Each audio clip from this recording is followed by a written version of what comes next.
예, 우리가 지금 하나님과 친밀한 교제, 지난 시간에 일곱 번째 같은 주제로 말씀을 나누었네요. 왜냐하면 이것이 바로 우리 신앙생활의 핵심이기 때문에 그렇습니다. 이 본질이기도 하고 핵심이기도 하죠. 그래서 우리가 반복해서 나누었는데, 어, 왜 친밀한 교제가 중요한가?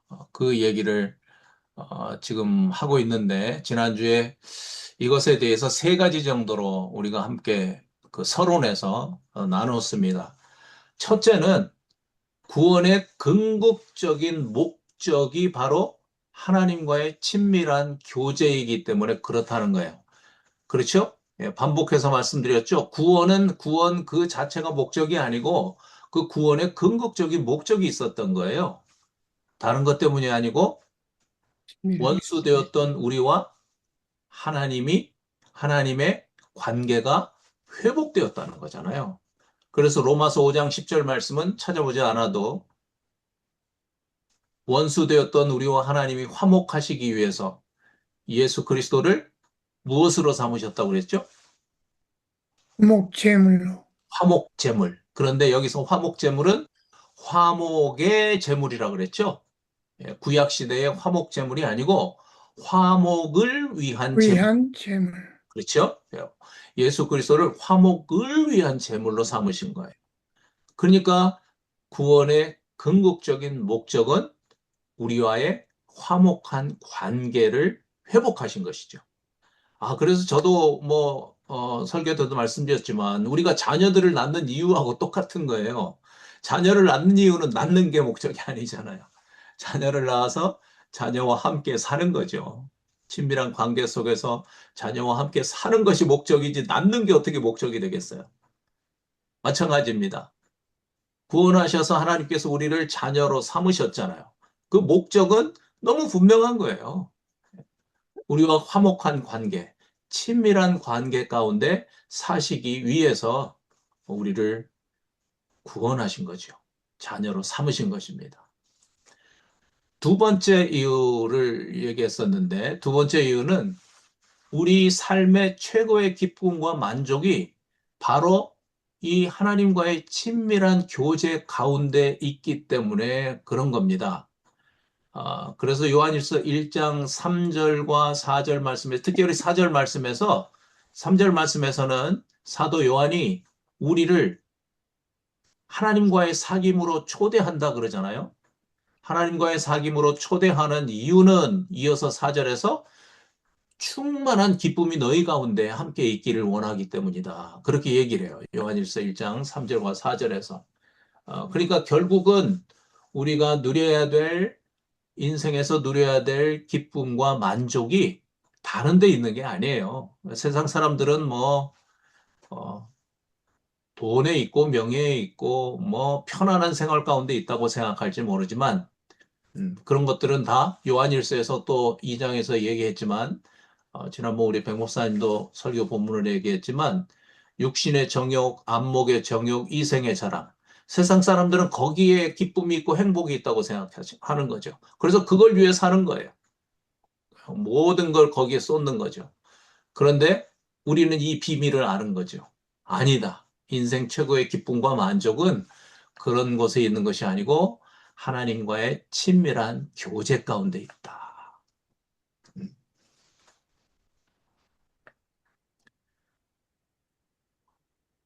또 하나 중요한 사실은 우리가 하나님과의 깊은 그런 교제 가운데 있을 때 그것이 그 안에서 누리는 기쁨이 사탄의 미혹으로부터 우리를 지켜준다는 겁니다. 이것도 참 중요한 말씀이었습니다. 요한일서 2장 26절에 사도 요한이 요한일서라고 하는 편지를 쓰게 된 목적, 그 이유를 말씀했다고 그랬잖아요. 혹시 기억하세요?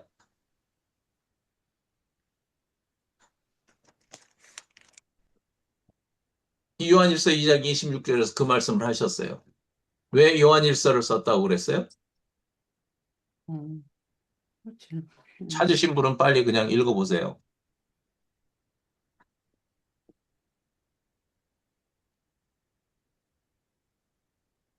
못 찾으셨어요? 제가 읽어드릴게요. 너희를 미혹하는 자들에 관하여 내가 이것을 너희에게 썼노라 그러잖아요. 예. 어떻게 사탄의 미혹을 이길 수 있는가? 하나님과의 친밀한 교제 속에서 기쁨을 누리게 되면 이것이 방패가 되어서, 어,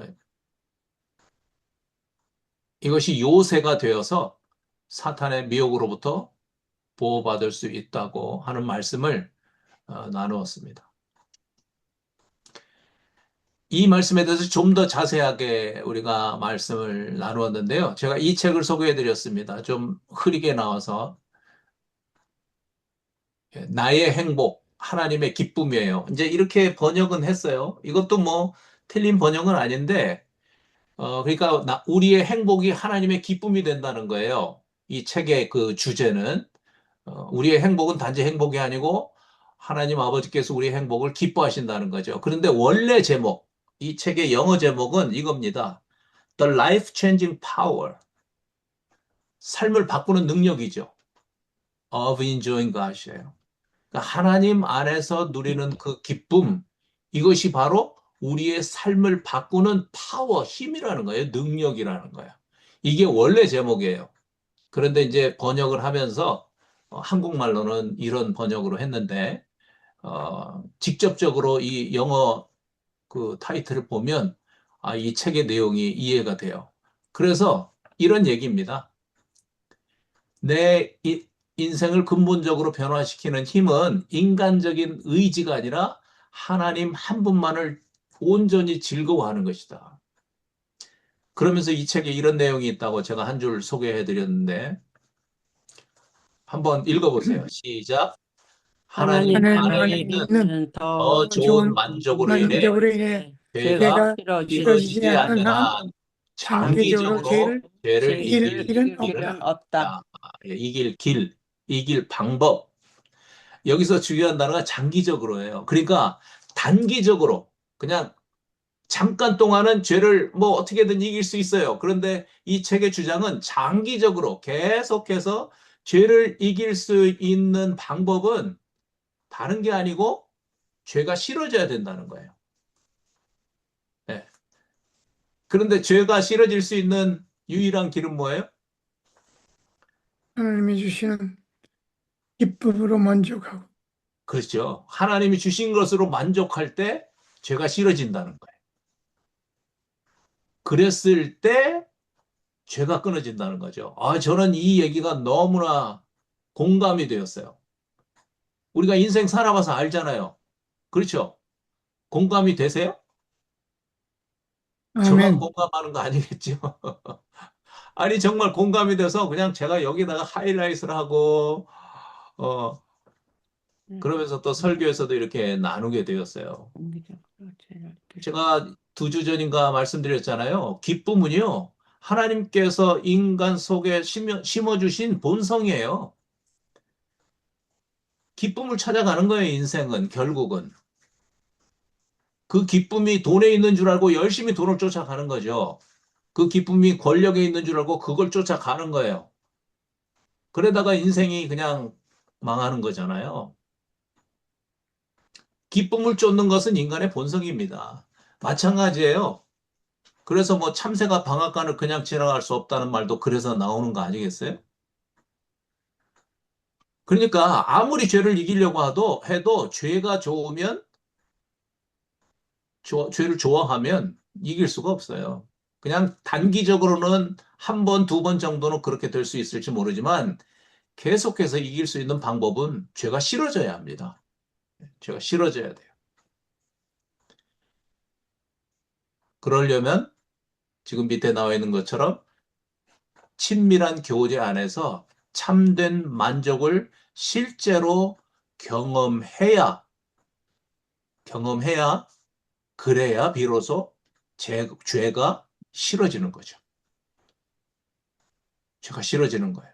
그래서 기쁨이 곧 영적인 능력이라고 말하는 겁니다.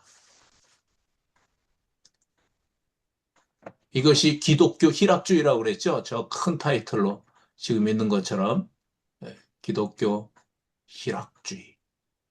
이선리죠. 혹시 기회가 되시면 이 책 한번 사서 읽어보시면 좋습니다. 나의 행복, 하나님의 기쁨. 지난 시간에도 말씀드렸는데 저는 우리 교회 이름이 기쁨의 강이기 때문에 기쁨이라고 하는 단어가 나오면 다른 사람보다 관심을 더 갖는 것 같아요. 그래서 이 책도 사게 돼서 이 책도 읽게 됐거든요.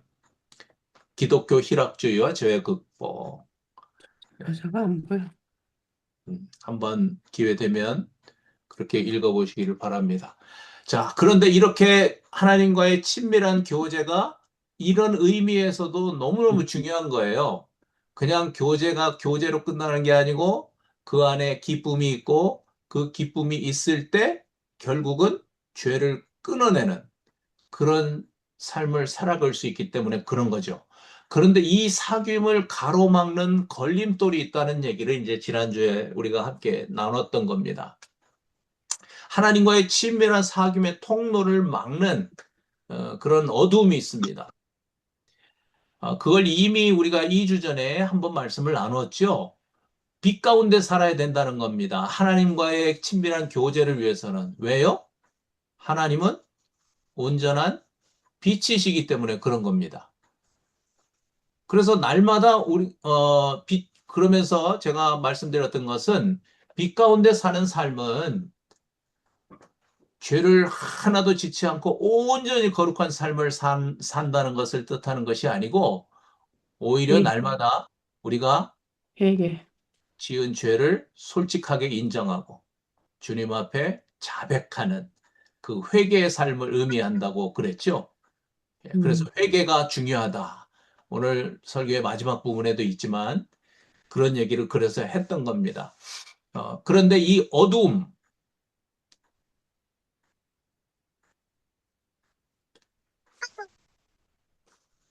빛 가운데 사는 삶이 무엇인가, 또 어두움 가운데 산다는 것이 무엇인가를 좀 더 구체적으로 말씀하신 것이 이 요한일서 2장 9절부터 11절에 있어요. 자, 앞에 있으니까 우리 한번 멋진 글자로 써놨는데 한번 읽어보실까요? 시작. 빛 가운데 있다 하면서 그 그 형제를 형제를 미워하는 미워하는 자는 자는 지금까지 그지 어둠에 어디에 있는 거예요? 있는 어두움에 자요. 있는 어둠에 자요. 그의 그 형제를 형제를 사랑하는 사랑하지 자는 않는 자는 빛 빛 가운데 가운데 거하여 거하여 자기 자기 속에 속에 거리낌이 거리낌이 없더라. 없으니 예. 그 형제를 미워하는 자는 어두움에 있고 또 어두움에 행하며 갈 곳을 알지 못하나니 이는 그 어두움이 그의 눈을 멀게 하였습니다. 너무 멋진 글자로 써서 잘 읽으시기가 힘드셨어요? 좀 그렇기도 하네요. 읽다가 보니까.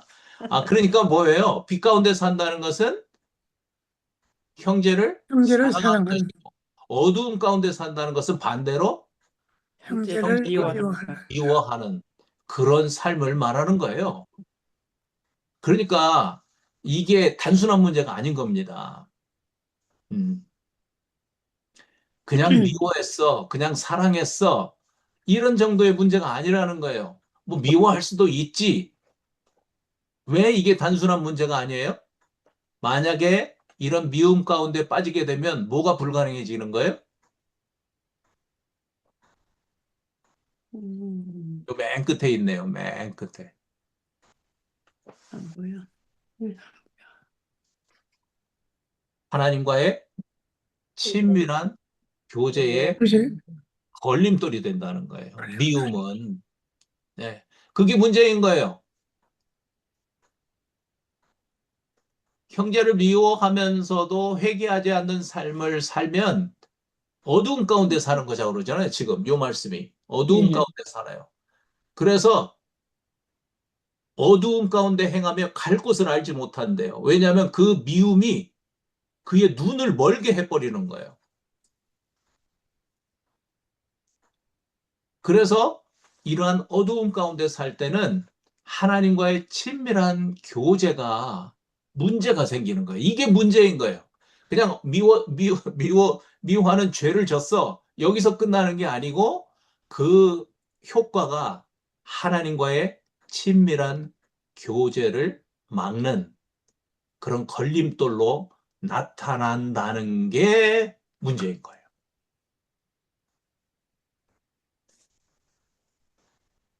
이것을 우리가 생각해야 된다는 겁니다. 그래서 어두움에 대해서, 미움에 대해서 좀 더 구체적으로 제가 말씀을 드렸습니다.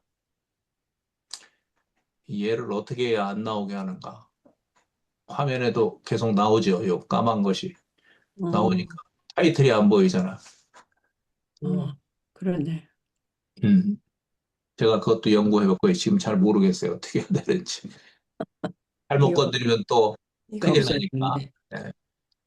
제가 이 얘기를 말씀을 드렸습니다. 살다 보면 상대방이 명백히 잘못해서 화가 나고 억울할 때 있습니다. 그래서 그 사람이 미워질 때가 있어요. 그런데 그 사람을 미워하고 적개심을 품는 순간 나 또한 미움이라고 하는 또 다른 어두움의 악이 되어서 어둠 속에 갇혀버리는 거예요. 이게 이제 우리가 중요하게 우리 삶에서 중요하게 생각해야 될 부분입니다. 아마 이런 일 당해보셨잖아요. 그죠? 누가 봐도 나는 억울한 일을 당했어. 그러니까 나는 화를 내도 돼. 어, 그런 일들이 있어요. 그럼에도 불구하고 그 사람을 미워하고 그 사람을, 에 대해서 원망을 품고 적개심을 품는 순간 나는 또 다른 어두움의 악이 된다는 거예요. 그래서 결국은 어둠 속에 갇혀버린다는 거예요. 이게 문제인 거죠. 그래서 아까 말씀을 읽은 것처럼 영적인 시력이 흐려져 버려요. 누군가에 대해서 어, 그런 미움이 생기고 억울함이 생기고 섭섭한 마음이 생겨서 마음의 상처를 받아버리면 영적인 시력을 상실합니다. 그래서 영적인 분별력을 잃어버립니다. 그래서 계속해서 하나님과의 친밀한 교제 가운데 나아가지 못하는 거죠.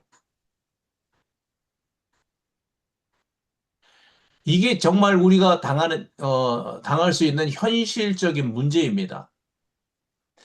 심리학자들은 억울한 일 당하면 화내라 그럽니다. 그게 네 마음의 건강에 좋다. 실제로 그렇게 상담합니다. 그거 꾹꾹 눌러 참으면 그것이 병이 되고 결국은 당신의 건강에 좋지 않다고 그렇게 얘기합니다. 그것은 심리학자들의 입장에서는 뭐 충분히 그렇게 얘기할 수 있을 것 같습니다. 이 문제를 그럼 우리는 믿음 안에서는 어떻게 해결해야 될 것인가? 기도, 어떻게 해결해야 된다고 그랬어요? 혹시 생각나세요? 기도예요. 어떻게 해요? 기도. 기도. 예. 비슷하게 잘 맞추셨어요. 이 말씀은 제가 여기 써놓지는 못했는데 로마서 14장 한번 찾아보세요.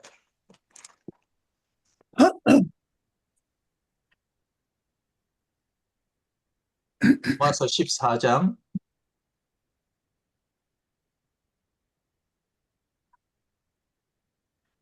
로마서 14장에 보면 이제 로마서 거의 끝부분에 와 가잖아요. 그러면서 이제 이 주제를 꺼내는 거예요. 구원도 앞에서 얘기했고 주대 뭐다 얘기했잖아요. 그랬는데도 불구하고 교회 안에 이런 일이 생길 수 있다는 거죠. 14절 첫 절에 보면요. 믿음이 연약한 자를 너희가 봤을 때 그의 의견을 비판하지 말라 그럽니다. 어떤 사람은 모든 것을 먹을 만한 믿음이 있고 믿음이 연약한 자는 채소만 먹느니라. 먹는 자는 먹지 않는 자를 없인 여기지 말고 먹지 않는 자는 먹는 자를 비판하지 말라. 이는 하나님이 그를 받으셨음이라. 그러면서 이제 제가 지난주에 말씀드린 남의 하인을 비판하는 너는 누구냐? 그가 서 있는 것이나 넘어지는 것이 자기 주인에게 있음에 그가 세움을 받으리니 이는 그를 세우시는 권능이 누구에게 죽게 있어요? 있습니다. 죽게 있습니다. 예, 주께 있어요. 예. 그러니까 자꾸 어떤 연약한 형제들 또 자기의 눈에 거스르게 행동하는 그런 사람들이 공동체 안에 있을 수 있잖아요. 그랬을 때 그 사람들을 비판하고 비판이 지나치면 비난이 되고 그러다가 원망이 되고 그런 일들로 계속 진전이 되다 보면 서로 분쟁이 일어나고 싸움이 일어나고 이런 일들로 계속 이렇게 진전이 되는 겁니다. 그것을 알고 이 말씀을 하신 거예요. 그들을 참 저는 4절 첫 절에 남의 하인을 비판하는 너는 누구냐? 그러고 물어보시는데 아주 가슴이 덜컹하더라고요. 예. 넌 도대체 누구야? 너 누구야? 어. 다른 사람의 연약함을 비판하는 너는 누구냐? 그러고 물으시잖아요. 물론 제가 설교에서 말씀드렸습니다. 선과 악은 분별해야 합니다. 이것이 선한 것인지 악한 것이도 분별하지 못한다면 그건 문제지요. 이것이 성경적인 것인지 성경적인 것이 아닌 것인지를 분별하는 것은 우리가 할 수밖에 없죠. 해야만 되고요. 그러나 이 말씀대로 그를 넘어뜨리고 세우시는 것, 또 그를 특별히 마지막 부분에서 그가 세움을 받으리니 이는 그를 세우시는 권능이 주님께 있다는 겁니다. 이것을 우리가 잘 이해를 해야 되는 거죠. 그래서 우리 나름대로 해야 될 그런 어떤 일들이 있을 수는 있습니다.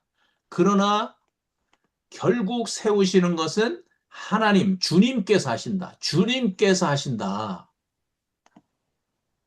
이것을 믿을 때 우리가 그 연약한 자들을 비판하는 일에서, 그래서 또 비난하는 일에서, 또 원망하는 일에서 자유를 얻을 수 있다는 거예요.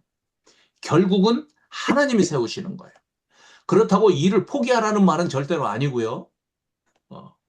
계속해서 잘못된 일을 고치기 위해서 관심을 가져야 하지만, 그러나 결국 그를 세우시는 권능은 주님께 있다. 주님께 있다. 그러면서 죄의 본질에 대해서 또 영적인 실체에 대해서 말씀을 함께 나누었습니다. 이어서 하신 말씀이 이제 이 말씀이죠. 쭉 말씀을 하시고 나서 계속 로마서 14장이에요.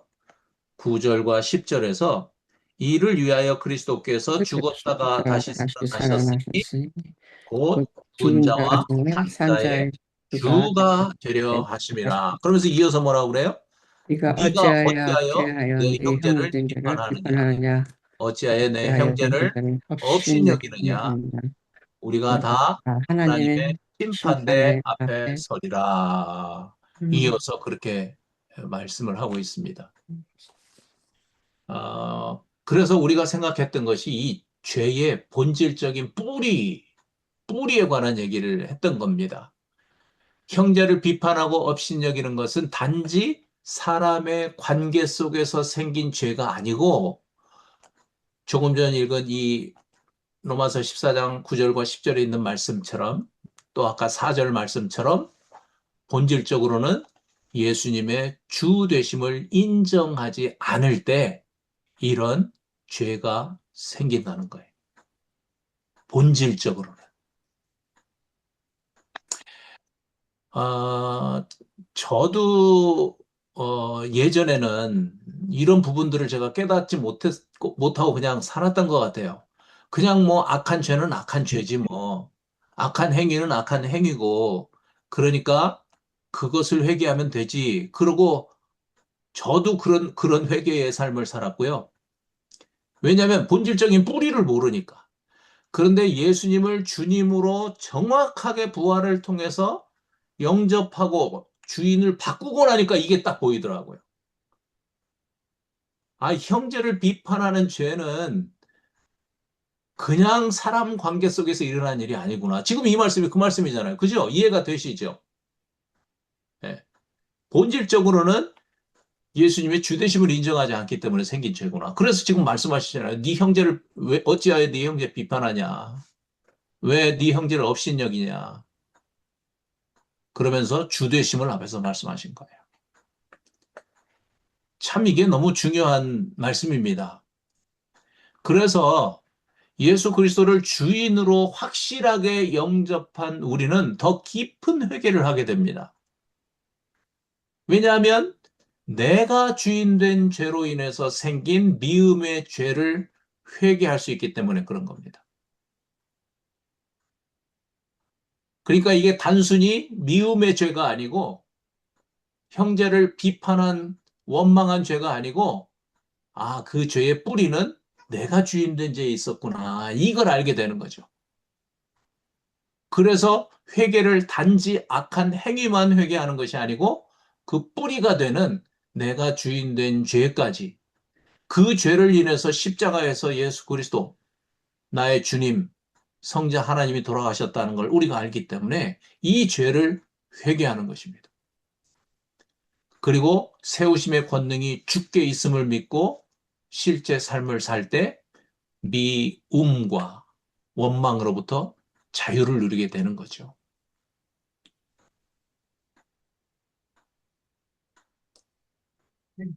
좀 더 깊이 알아보기 위해서 이 요한일서 3장 8절 말씀을 제가 또 이어서 말씀을 드렸는데요.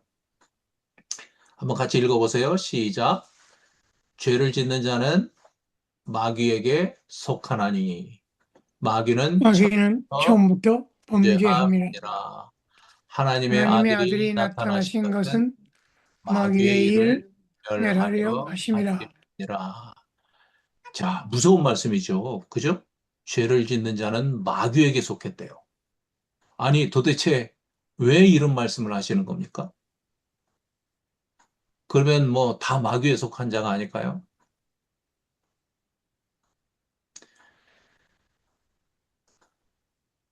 제가 그래서 이 말씀을 드렸습니다. 마귀가 하는 일은요, 근본적으로는 하나입니다. 하나. 그 뭐예요? 이름이 주되심을 믿지 못하게 하는 주되심을 믿지 못하게 하는 겁니다. 믿은 자 주되심을 믿지 못하는 거예요. 뭐 믿지 못하게 하는 거예요. 마귀가 마귀가 하는 일은 이거 딱 하나예요. 왜요? 주되심을 믿지 못하면 자연적으로 어디로 알겠어요. 죄를 짓는 삶을 죄 안에서 먹고 마시는 삶을 살 수밖에 없기 때문에 그런 거예요. 그러니까 예수님을 주님으로 믿지 못하게 하기 위해 이 일만 성공하면 그냥 마귀는 그냥 성공이에요. 이 얘기 옛날에 참 많이 나눴던 거 기억하세요?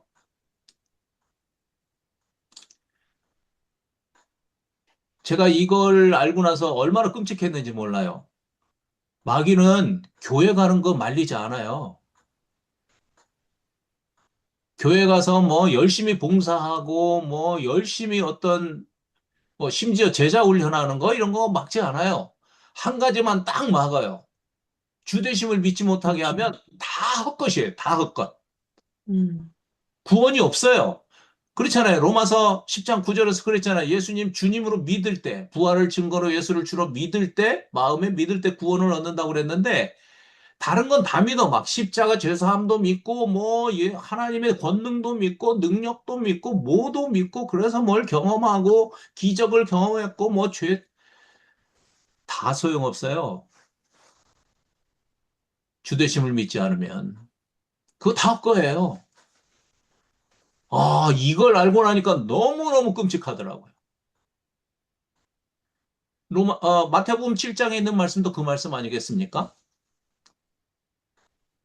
주여 주여 하는 자마다 더 천국에 못 간다.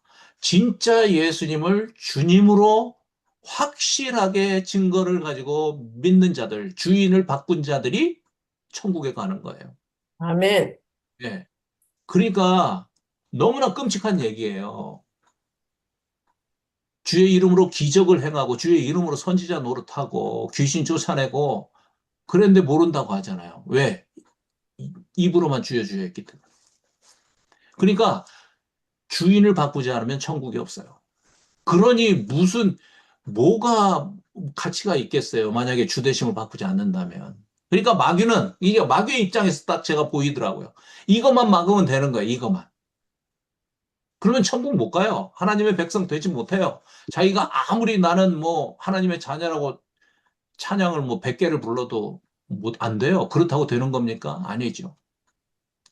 그래서 부활이 중요한 겁니다. 네. 왜냐하면 오직 예수님의 부활이 예수 그리스도가 우리의 주인이시라고 하는 확실한 증거이기 때문에 그런 거죠. 그게 네. 로마서 1장 4절이잖아요. 예.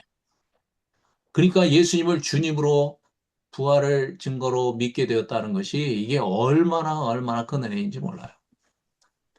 그런데 또 하나, 이미 믿는 자라도 예수님을 주님으로 고백한 자라도 확실히 믿는 자라도 실제 삶에서는 자기가 주인 되는 삶을 살게 하는 거예요.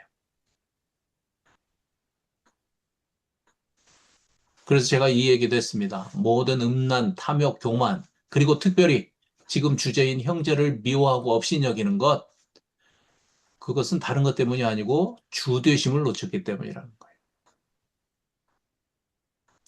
어떻게 고칠 것인가? 부활의 증거가 있잖아요. 그러니까 이 부활의 증거는요, 우리의 영을 치료하는 치료약입니다. 저는 그렇게 표현하고 싶어요. 예. 우리가 죄 가운데 빠질 수 있습니다. 음란, 탐욕, 교만, 뭐 형제 미워하는 거 잠시 그럴 수 있습니다. 물론 그래도 안 되는 거지만 그런데 우리는 이제 그 뿌리를 알잖아요. 아, 내가 주되심을 놓쳤구나. 어떻게 회복할 것인가? 부활을 생각하는 거죠. 부활의 증거를 생각하면 다시 주 되심이 회복되고 그래서 마귀를 대적함으로 이기고 이러한 악한 행위로부터 자유를 누릴 수 있게 되는 겁니다. 아멘. 예.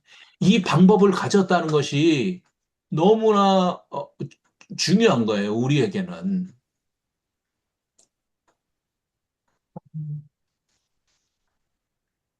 그래서 예수님을 주님으로 영접한 사람들이 정확하게 알고 있는 사실이 이겁니다. 여러분도 알고 계시죠? 주되심을 놓치면 어떻게 돼요? 죄로 달려갈 수밖에 없어. 그럼요. 그렇습니다. 우리는 주되심을 놓치는 순간 죄로 달려갈 수밖에 없는 연약한 질그릇입니다. 질그릇. 그러니까 우리는 질그릇 안에 품은 이 하나님, 이것으로 인해서 우리의 존재가 엄청난 존재가 된 거죠. 그냥 우리 자체로서는 여전히 질그릇이라는 거예요. 우리 안에 이 보배이신 하나님, 우리의 주님 되시는 이 주인을 놓치는 순간 그냥 질그릇만 남는 거예요, 질그릇. 그런 연약한 존재인 것을 인정해야 합니다. 인정합니다. 저도 그렇습니다. 제가 아무리 목사라도, 아무리 주되심을 그냥 쉴 새 없이 이렇게 선포하고 설교하는 사람이라도 저도 경험하죠. 그렇죠. 주되심을 놓치는 순간 나는 죄로 달려갈 수밖에 없구나. 그런 연약한 존재인 것을 인정할 수밖에 없습니다. 내가 이렇게 연약한 존재인 것을 인정할 때 더욱더 하나님께 달려갈 수 있는 거죠. 그래서 이렇게 결론을 내리면서 다시 한번 요한일서 1장 9절에 있는 말씀 또 꺼내 들었는데요. 만일 우리가 우리 죄를 자백하면 저는 미쁘시고 의로우사 우리 죄를 사하시며 죄를 사하시며 우리를 모든 불의에서 우리를 깨끗하게 깨끗게 하실 것이요. 큰 타이틀이 현재형 자백의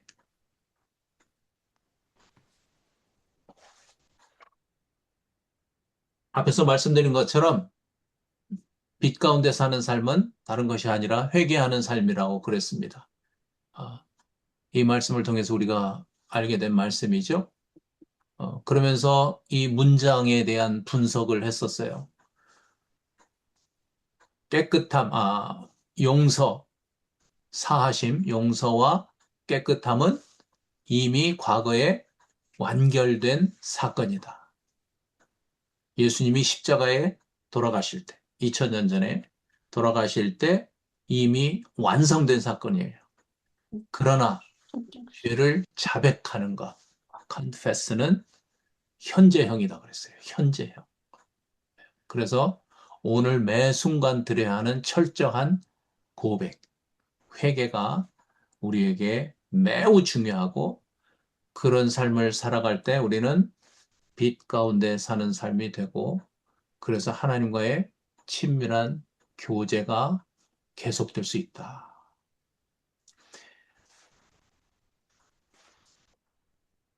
회개할 때 그냥 회개하지 말고 부활을 통하여 십자가를 보면서 회개하라고 그랬습니다.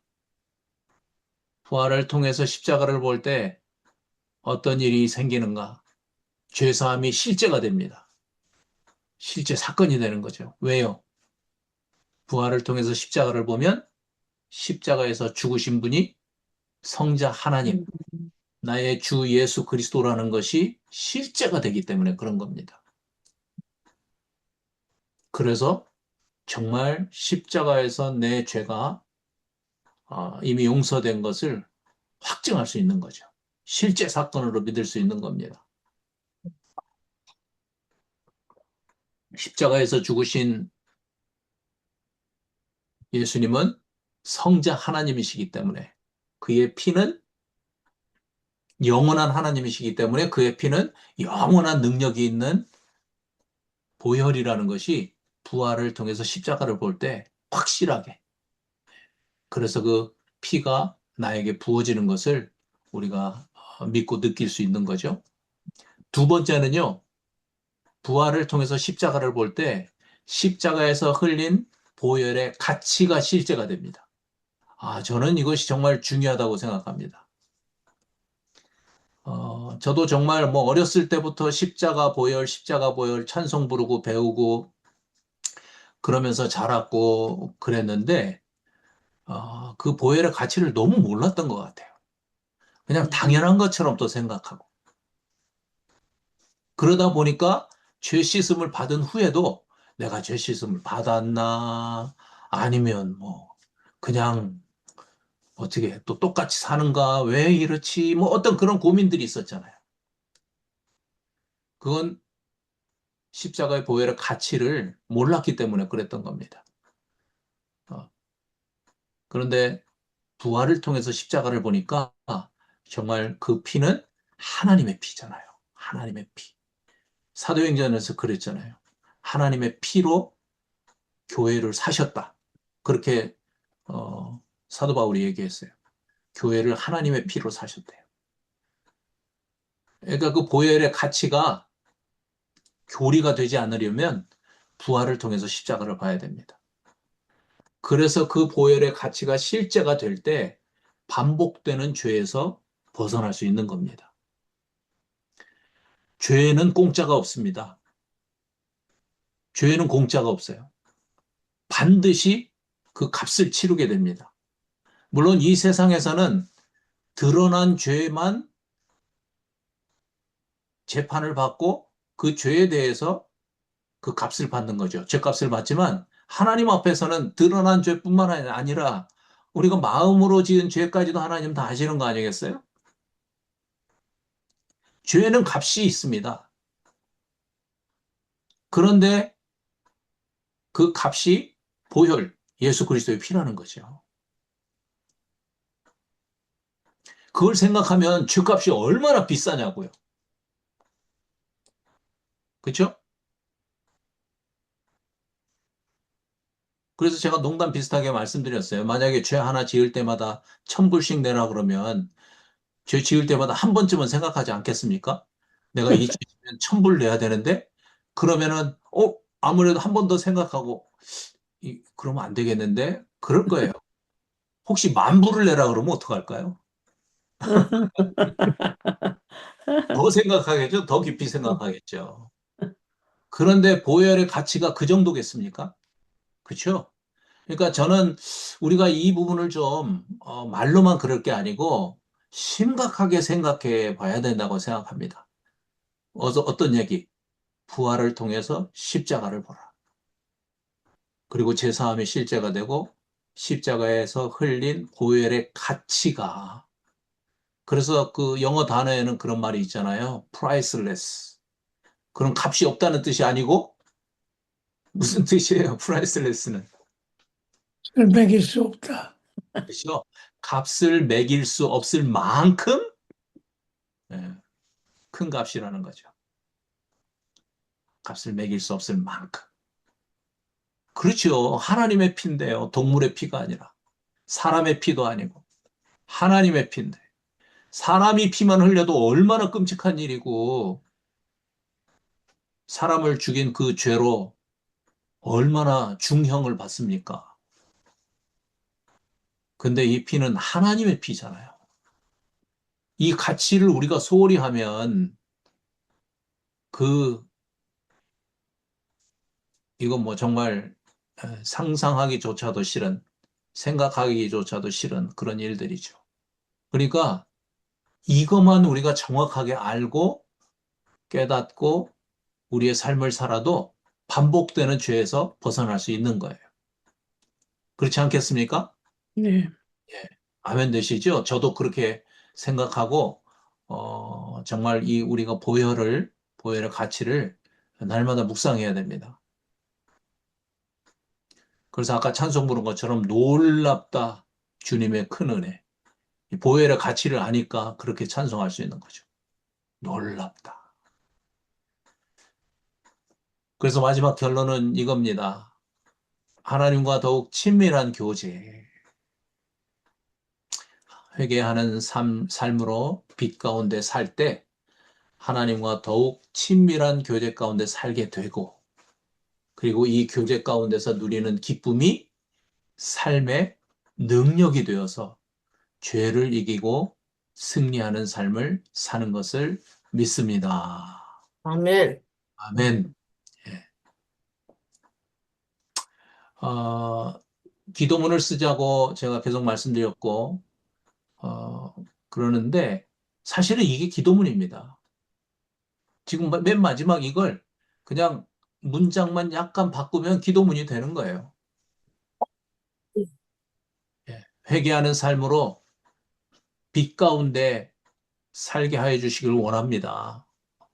그래서 하나님과 더욱 친밀한 교제 가운데 사는 것이 예, 저의 가장 큰 다윗과 같은 다윗이 그랬다고 그랬죠? 한 가지 일을 하나님께 구했다고 그랬잖아요. 다윗이 꼭 그 기억하세요? 시편에 있는 말씀? 한 가지 일을 하나님께 간구했다고. 그건 다른 것이 아니고 하나님의 임재 가운데서 하나님과 친밀한 교제 가운데 사는 것. 그것이 다윗의 한 가지 기도 제목이었습니다. 우리도 그 기도를 하는 거예요. 그래서 하나님과 깊은 교제 가운데서 정말 하늘의 기쁨, 하나님만 우리에게 주실 수 있는 그런 기쁨을 누리게 하셔서 그것이 삶의 능력이 되어서 저도 죄를 이기고 승리하는 삶을 살게 해 주시옵소서. 그것만 오직 저의 기도의 제목입니다. 이렇게 이 말씀을 가지고 자기의 그 마음을 여기에다가 쏟아서 문장을 바꾸면 하나님께 드리는 기도가 되는 거죠. 예. 그래서 오늘도 마치면서 다시 한번 부탁을 드립니다. 기도문 쓰십시오. 기도문을 썼을 때 그동안 우리가 나누어온 이 하나님과의 친밀한 교제가 우리 신앙의 핵심이다 라고 하는 이 그 사실이 우리의 마음속에 더 깊이 성령께서 박아주실 겁니다. 뭐 제가 1년 내내 이 설교만 할 수는 없잖아요. 그럼에도 불구하고 이것이 우리 평생에 올해만이 아니라 우리 평생에 그런 확실한 교훈이 되었을 때 지금 마지막 읽었던 이 말씀처럼 이러한 삶이 우리에게 가능해지는 것을 믿습니다. 아멘.